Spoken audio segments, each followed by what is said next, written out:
Bien, señores, una de las, digamos, frustraciones que uno tiene es porque a veces uno no puede llevarle a ustedes quizá la parte o la cara más importante de nuestros invitados. A raíz de la muerte de Trujillo, la Universidad de Santo Domingo, luego autónoma, sufrió un proceso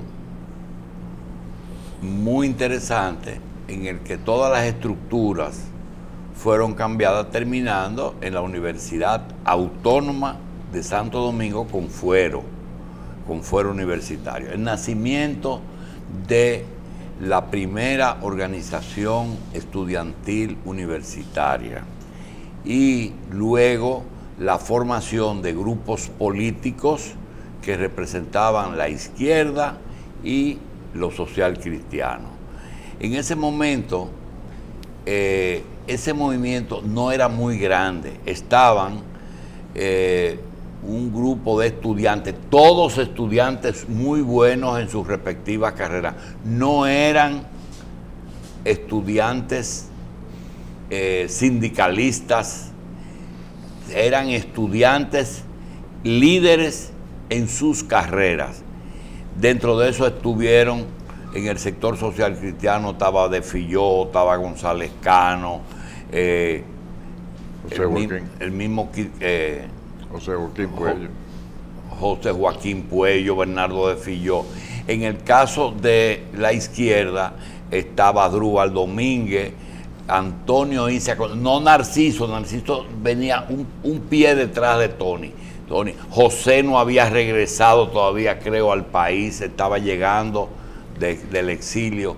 En fin, estaba Hopperman, estaba un grupo de jóvenes que desgraciadamente hoy, cuando nos encontramos con De Filló, cuando nos encontramos con José Israel, cuando encontramos al doctor Isa Conde, tenemos que oírlo hablar de otros temas como el que vamos a tratar hoy: minería, recursos naturales, y no aprovechar todo eso que ocurrió entre los años 60 y 70.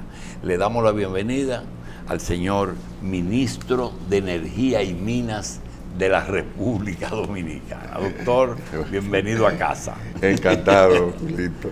Yo cada vez que me junto con ustedes, como sí, con excepción de los dos jóvenes que están a los extremos, es como si tuvieran un consejo de ancianos. Bueno. Y hablando de la calidad de los estudiantes que fundamos la Federación de Estudiantes Dominicanos, debo decirte una cosa.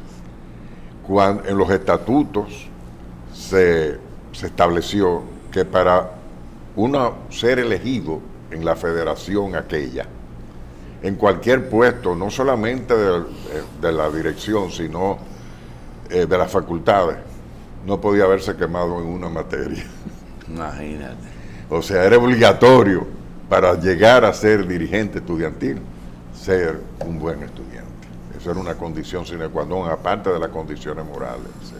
En una reunión que se llevó a cabo entre un grupo de diferentes sectores, que estaba destinada a organizar el primer meeting de Unión Cívica, que en ese momento era patriótica, en el Parque Enriquillo, en ese momento Julia Molina, y que solamente se había llevado a cabo el del Parque Colón del PRD. En ese momento había un representante de Unión Cívica que era César de Castro, había un representante de el 14 que era José Aníbal Sánchez Fernández, y había un representante de la universidad, de la federación. Ese representante me dicen que la mamá lo agarró por una oreja: usted no va a hablar ahí porque eso está muy caliente. Y entonces me tocó a mí decir las palabras que correspondían a eso. El asunto es que eso terminó con el último discurso, pero terminó todo el mundo corriendo porque Badá entró en su vehículo al meeting y se llevó todo lo que pudo por el medio. Hubo un gran meeting en el Parque Enriquillo, y en el libro de Balaguer, Memoria de un cortesano, incluso se refiere a mi discurso. Yo no sé si fue ese u otro que hubo después. Fue otro que hubo después. Después. Él se refiere ahí en Memoria de un cortesano, me señala como uno de los oradores. Se ve que todavía me tenía rencor, y después que lo expulsamos de la universidad, ese rencor fue mayor. Y luego cuando nos enfrentamos en el Palacio, que yo creo que por primera vez un representante del sector empresarial se le paraba de frente a la Cámara. Contra la industria de Herrera. Sí, que se puso histérico por mi lucha contra el recargo cambiario a las importaciones de materia prima y a las exportaciones de bienes y servicios. Doctor, ¿cuándo el ministerio va a asumir la corporación? En el 18. En el 18. ¿El año que viene? Sí, eso está establecido por ley. Pero pasa completa el sector eléctrico. Las empresas eléctricas quedan como empresas eléctricas. ¿Como empresas? Empresas eléctricas adscritas al ministerio. Porque el problema de hoy es que la CDE no solamente es una empresa o una corporación, como su nombre lo dice, de empresas eléctricas, sino que además hasta toma medidas de política en esa materia. Sí, pero la pregunta, para que el público entienda, cuando se habla Rubén Bichara, vicepresidente de la Corporación Eléctrica, la pregunta es vicepresidente, eso es como ustedes decían, el subcomandante cero, y uno nunca supo quién fue el comandante. La pregunta es, doctor, ¿el presidente de la corporación es el secretario de Industria o el presidente de la República? No, oigan bien. Esas empresas van a trabajar como empresas, o igualito que una empresa común, que puede tener, en el caso de la CDE propiamente, lo que va a ser en un holding de empresas, o sea, la tenedora de acciones la que manejará algunos de los contratos. Sí, pero se está pensando que todos los contratos, incluso quien los maneja de compra y venta de energía, la manejen la distribuidora. O sea, la CDE va a ser sencillamente un holding de empresas, la accionista principal de las empresas eléctricas. Ahora, hay otras empresas que mantendrán su grado de autonomía, incluso está planteando que su autonomía sea fijada por ley, porque ahora es por decreto, como es la empresa de transmisión, como es la empresa de generación hidráulica. Entonces, pero están las distribuidoras también. Entonces, cada una operará como empresas independientes, que su función va a ser sencillamente empresarial. Y la capacidad... Comprar y producir, comprar o vender un bien. Y la composición accionaria de esas empresas tiene una son del Estado todas. Todas esas son. Pero, por ejemplo, el sector privado no tiene las presas. No, pero que son del Estado, todas.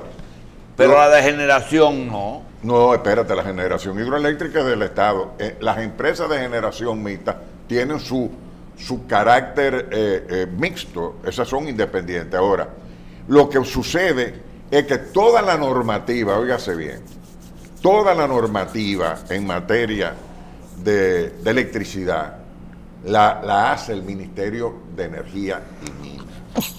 Ese es el rector del sector.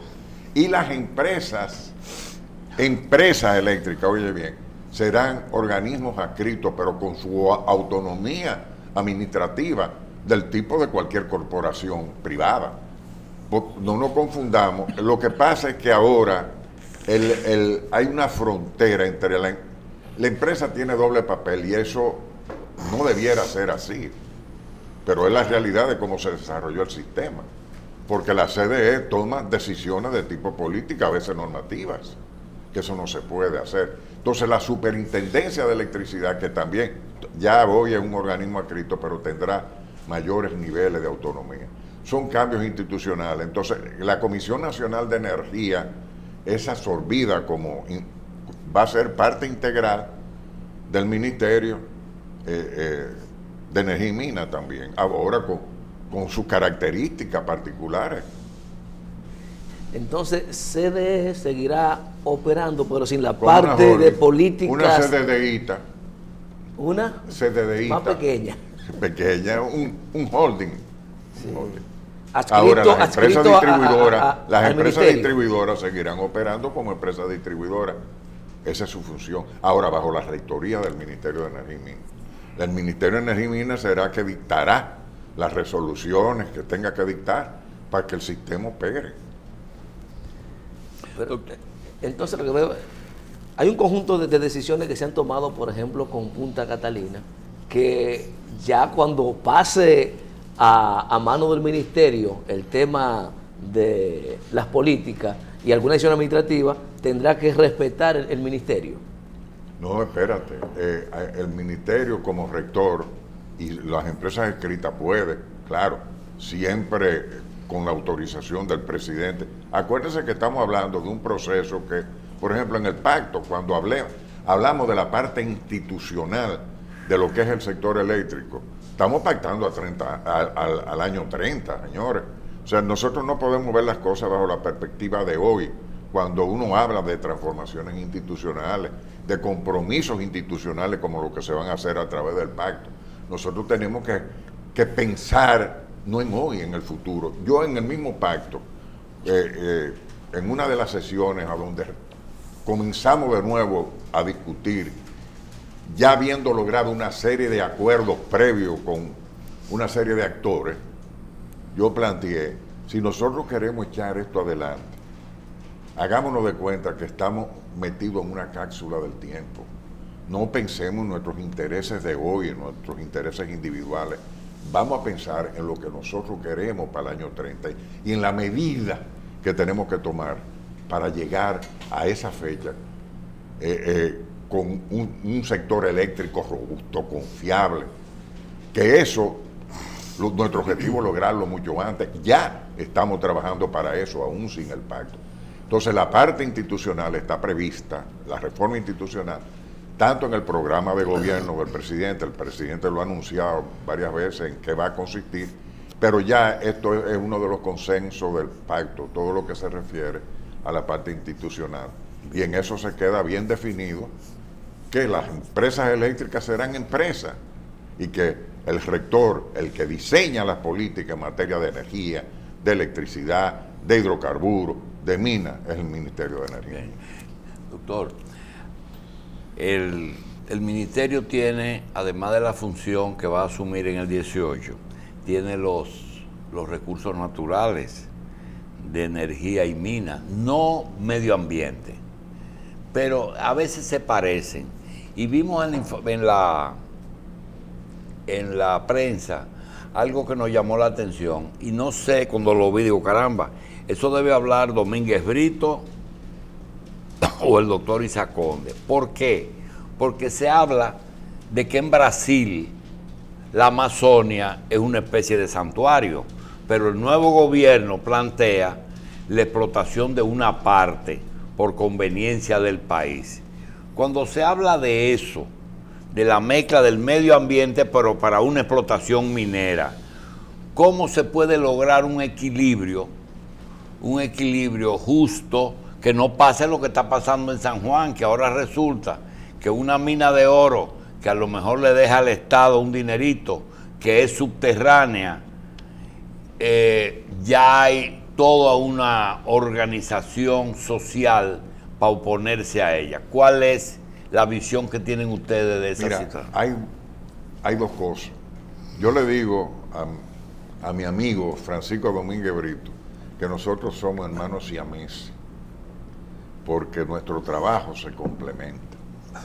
Por ejemplo, yo esto lo he explicado en televisión muchas veces. Fíjate cómo se puede explotar una mina. Tú crees que en un monte cualquiera, en un sitio, hay posibilidad de que haya tal o cual material, no importa. Entonces tú solicitas a la Dirección de Minería un permiso de exploración. Lo hace durante los años que se te lo conceda, que son pocos. Llega al ministerio, te dan, ya tú tienes, entonces solicita un permiso de explotación sobre la base de que tú comprobaste que el material que está ahí puede ser comercialmente extraído y no tiene ningún problema, dicen el que lo solicita. Entonces en el ministerio hay todo un proceso de carácter jurídico y técnico. Jurídico que tiene que ver con todo, hasta con medio ambiente. Porque tú lo que primero tienes que averiguar, esos que están explotando están en una zona protegida. Pues están en una zona protegida, tú ni le das permiso desde ya. Está en una zona turística, o sea, dentro de los linderos de una zona turística, te da el certificado, tienes que solicitar un certificado.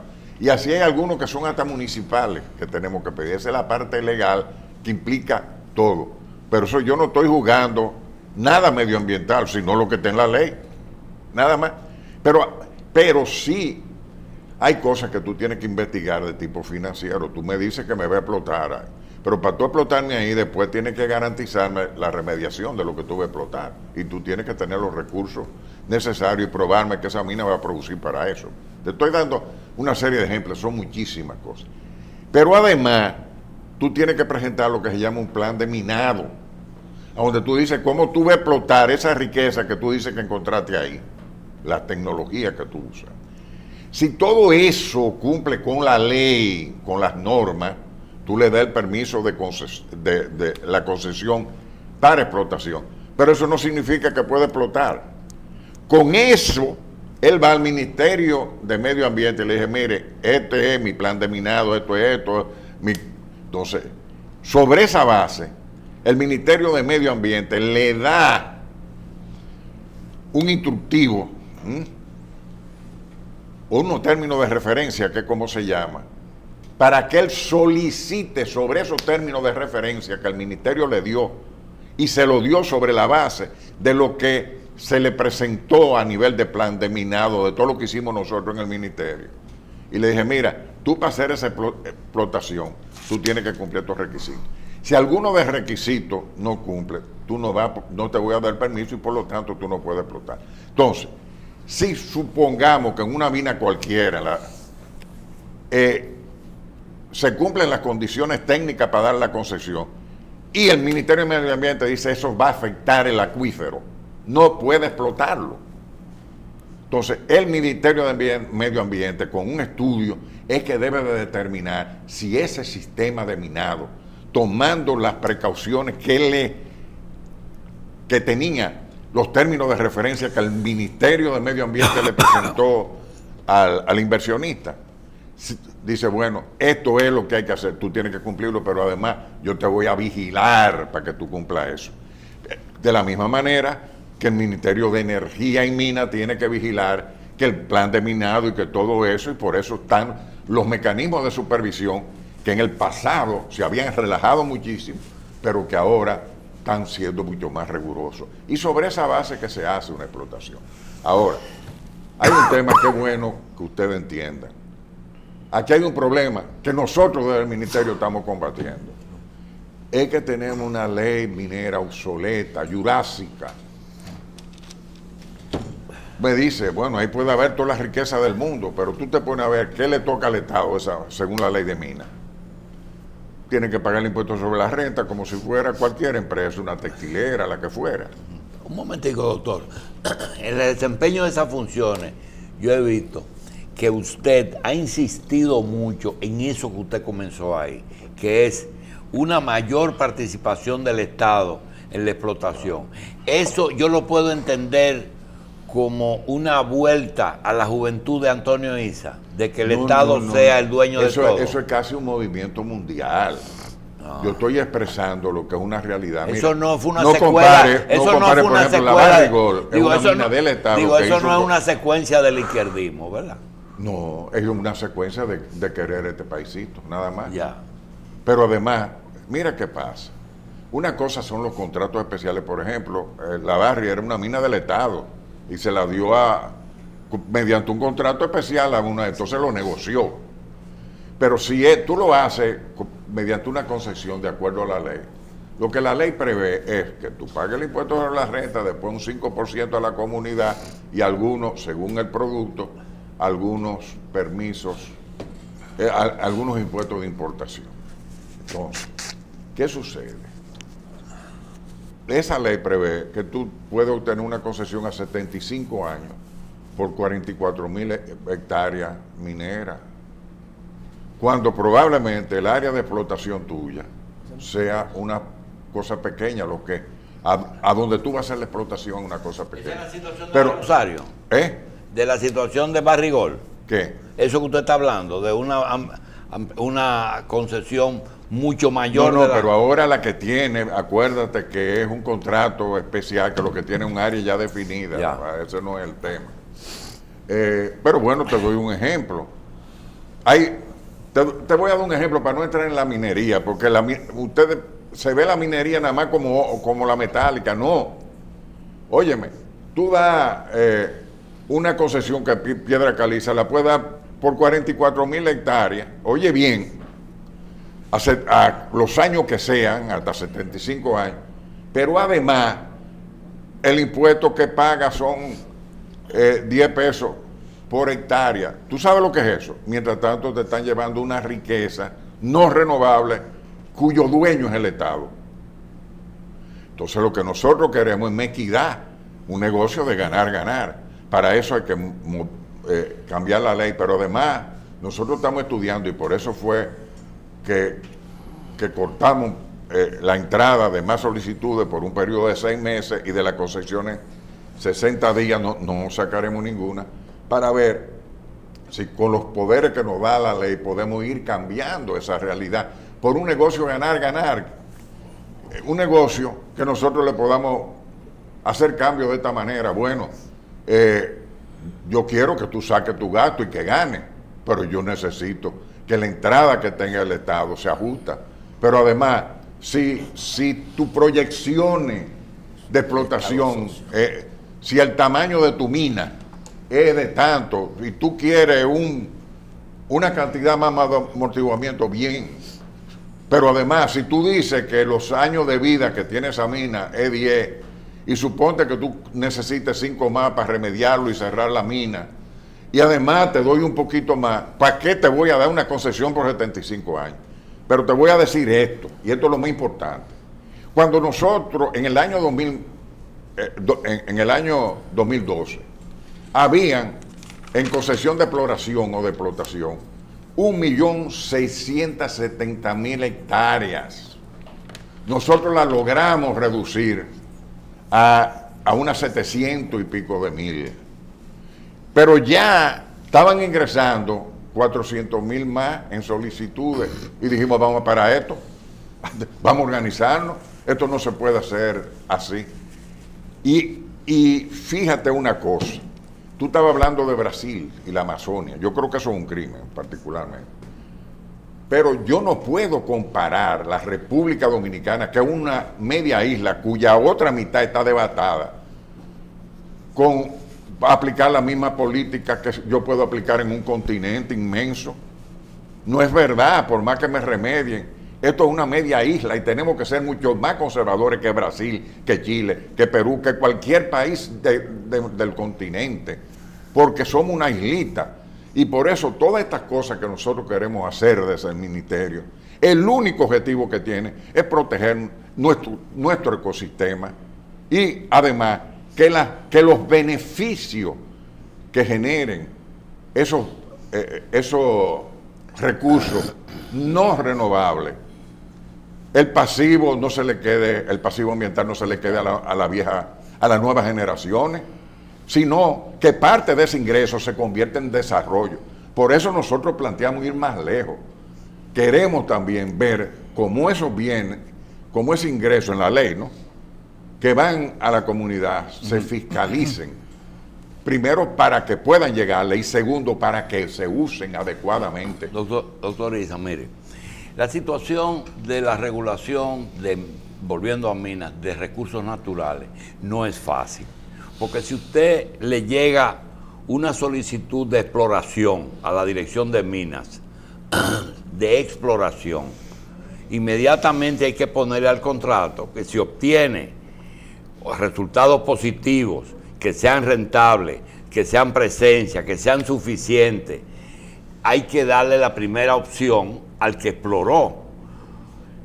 y usted sabe muy bien que la inversión, tanto en exploración como en explotación, es muy alta, tan alta que los estados prefieren concesionar eso porque no disponen de recursos de ese nivel ni de tecnología para explotar, por ejemplo, unos sulfuros, como se dio el caso. La pregunta es la siguiente: cuando esos inversionistas encuentran un ministro de medio ambiente que uno no sabe si es alguien que defiende el interés nacional, si es alguien que defiende el fisco de ese país, o a lo mejor es el presidente de los Verdes, que dice que no a todo porque hay que preservar la media isla, ¿cómo debe de ser, cómo debe de actuar ese ministro?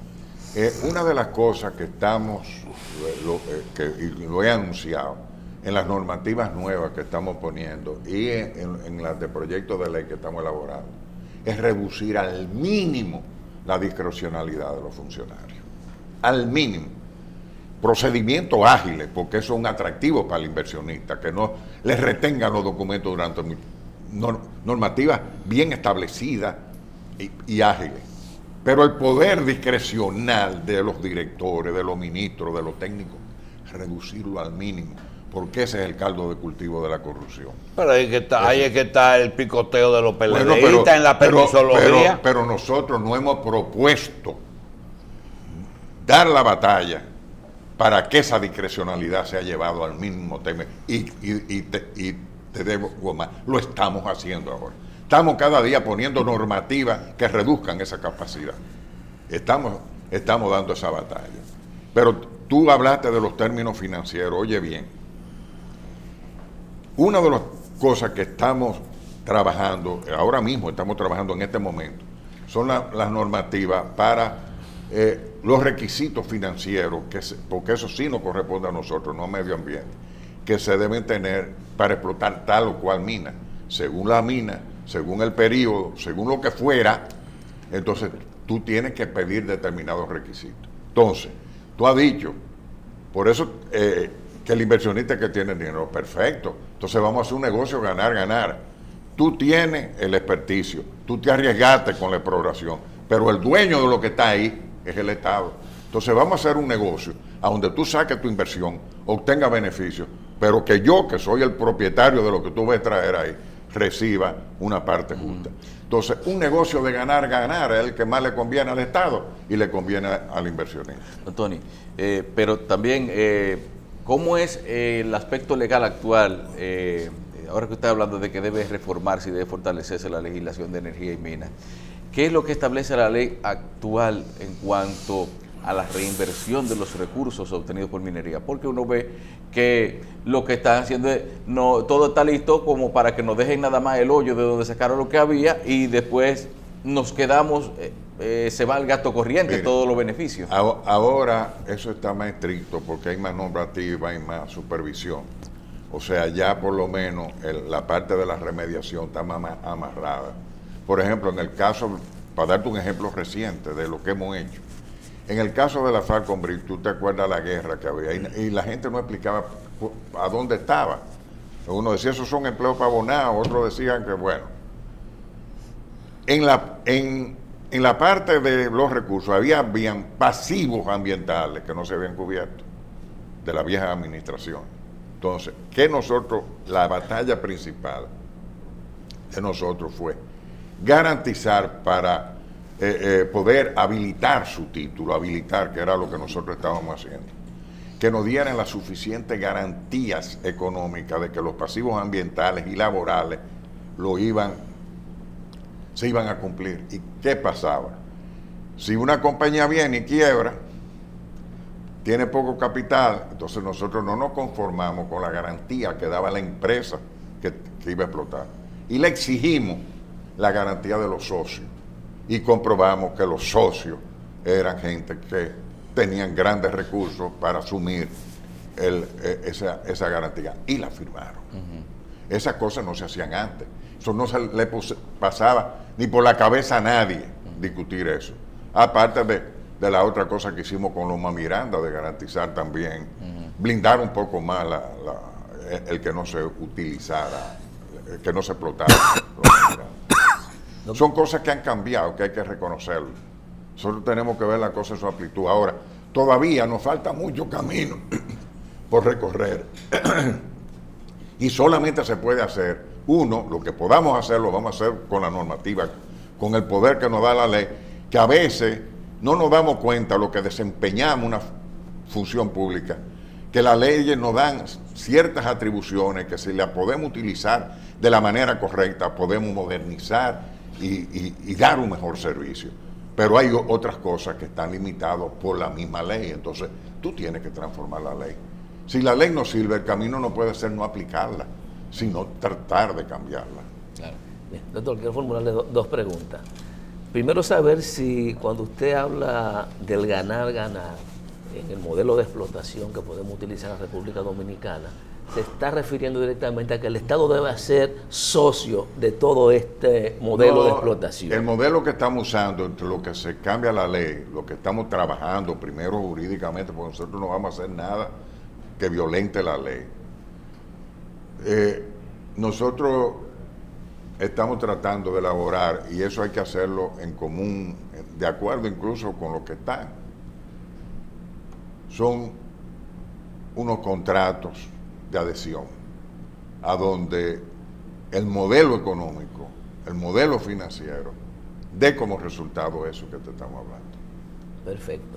Lo otro es, el año pasado usted le hizo un anuncio al país vía el Ministerio de la existencia de hidrocarburos en la República Dominicana, y estaba entonces en un proceso de consulta, de análisis, de ver la calidad de eso que hay, para fines de si era comercialmente exportable. Al día de hoy, todas las expectativas siguen siendo buenas.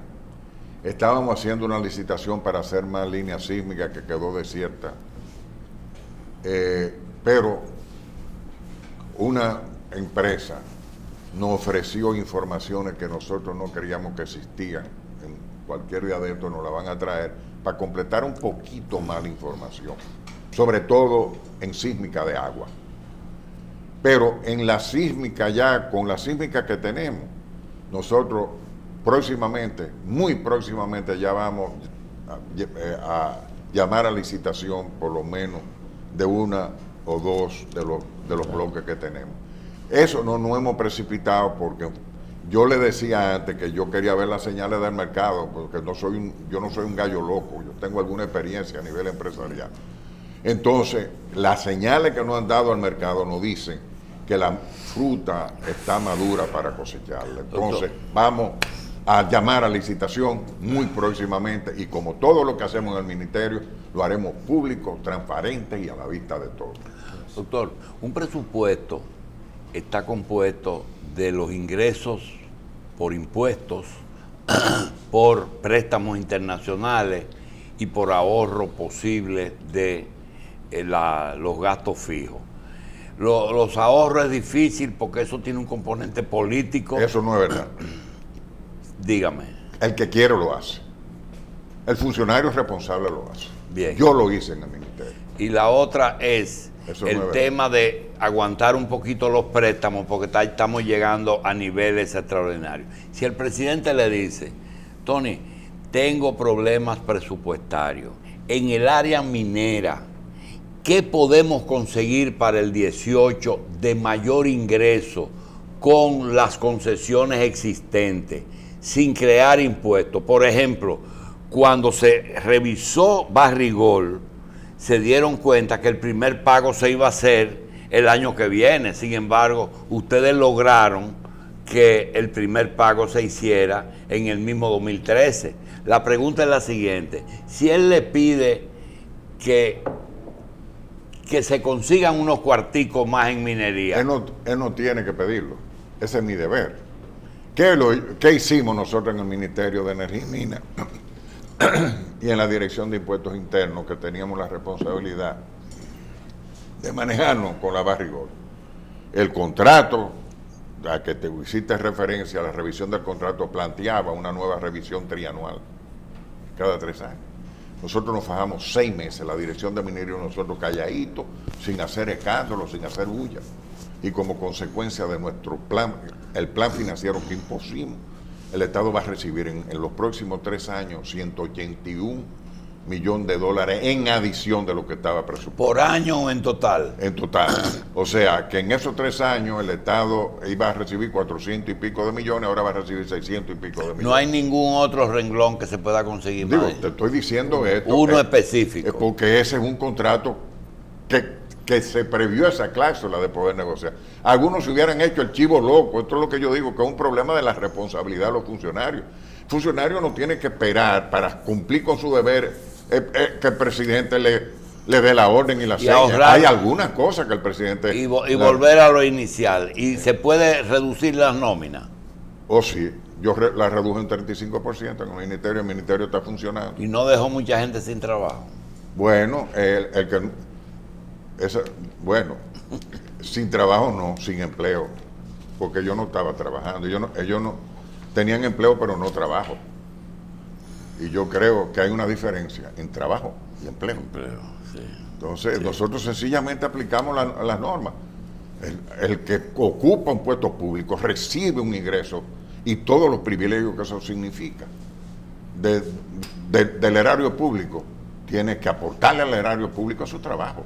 El año que viene, cuando pase la CDE al ministerio, ¿eso va a implicar que el presupuesto se va a hacer conjunto? Bueno, todos los presupuestos de las empresas adscritas de alguna manera, eso lo tiene que primero manejar la propia administración y la corporación. Pero claro, una vez establecido, aprobado por el ente corporativo, por el holding, necesariamente el ministerio tendrá que revisarlo y dar su última palabra, porque él va a estar presente también en ese holding. Bien. Doctor, quisiéramos cambiar a lo político para despedirnos. Usted ha tenido, digamos, la visión, el privilegio, Dios le dio esa facultad de que usted a veces ha actuado 1 o 2 pasos delante de otras personas. Tuvo la visión cuando era militante de izquierda, tuvo la visión cuando era dirigente empresarial en Herrera, todo su planteamiento, el plan decenal, el plan, muchísimas cosas que se hicieron, y tuvo la visión de meterse en política, ayudar al hombre que usted creía que podía sacar al país del problema. También fue fundador de Participación y recientemente tuvo que aclararle a ellos algo que a ellos no les gustó, como es natural, y que la prueba hoy de que tenía razón. Ahí aparecen reunidos en el Paraninfo de la universidad. Es decir, ya una cosa masiva está a nivel de Paraninfo universitario. 2 preguntas. Número 1, ¿se arrepiente de haber apoyado a Danilo? Y número 2, ¿se arrepiente de haber dejado Participación? No, yo no he dejado, primero no he dejado Participación. Pero ellos lo dejaron porque a yo usted. creo que una institución como esa, si se conduce adecuadamente, cualquier error puede superarlo en el camino. Y no me arrepiento de haber trabajado con Danilo. Creo que en este país se han construido muchas cosas hermosas. Yo no soy de la gente que ve lo que está ocurriendo de manera tubular. Sé que no ha sido perfecto, que se han cometido errores, pero la sumatoria, en la balanza, si tú pones las cosas positivas que han hecho y cualquier cosa negativa que haya surgido, señor, aquí se están haciendo transformaciones día a día, semana a semana. No hay un día que no aparezca una cosa, no simplemente un anuncio, sino una realización. Oye, tú nada más tienes que verlo cada vez, que en educación, con todos los problemas, ahí ha habido una transformación, pero están surgiendo cosas novedosas, como ese modelo de educación que se ha establecido en Monteplata, una visión distinta de cómo manejar la educación, ligando la educación a la realidad del mercado de trabajo, pero además a la formación humana. La ciudad sanitaria, con todos los problemas que tenemos en salud, pero cada día se están haciendo cosas, se están haciendo transformaciones. El 911, señor, óyeme, y si tú te pones a ver las cosas, la ciudad Juan Bosch, todas las cosas que estamos haciendo, no hay una semana, la República Digital, no hay una semana, lo que estamos haciendo en compra y contrataciones, tú ves los periódicos cada día, Y eso no se puede ocultar, por más que quieran ocultarlo mucha gente. Es gente que ve, que quiere ver el país nada más como con una anteojera. Entonces quiere decir que mientras Balaguer aspire que nadie, que mientras Balaguer No, respire, ese es que otro nadie tema aspire. que yo no me quiero meter, ya yo tengo mi opinión sobre esto, y coincido totalmente con lo que ha dicho el presidente Balaguer, que nos lo ha dicho a nosotros, a su ministro. Él ha dicho tajantemente que este es su último periodo y que el deber de nosotros, sus funcionarios, Danilo lo ha dicho. Danilo Medina, que su deber, que el deber de nosotros los funcionarios es trabajar para que este gobierno siga siendo un ejemplo. En una palabra, corregir lo que está mal, mejorar lo que está bien y seguir haciendo lo que nunca se ha hecho. El deber de nosotros es trabajar para hacer un buen gobierno y desprendernos de una serie de lacras que tenemos, que es producto de un sistema político, clientelar, rentista, de una cultura política del país y de problemas medulares que no son solamente del mundo político, que han permeado toda la sociedad, el mundo empresarial, el mundo profesional, óyeme, hasta las iglesias. El país tiene que avanzar, tiene que desprenderse de una serie de lastres que tiene, pero tenemos que seguir construyendo cosas hermosas como se están haciendo aquí. Le damos las gracias al doctor Antonio Isa Conde, ministro de Energía y Minas, y el año que viene también vicepresidente de la CDE. ¿Y por qué yo, sino el ministro que esté en ese momento en el cargo? Bueno, el que esté. Gracias, doctor. Bueno.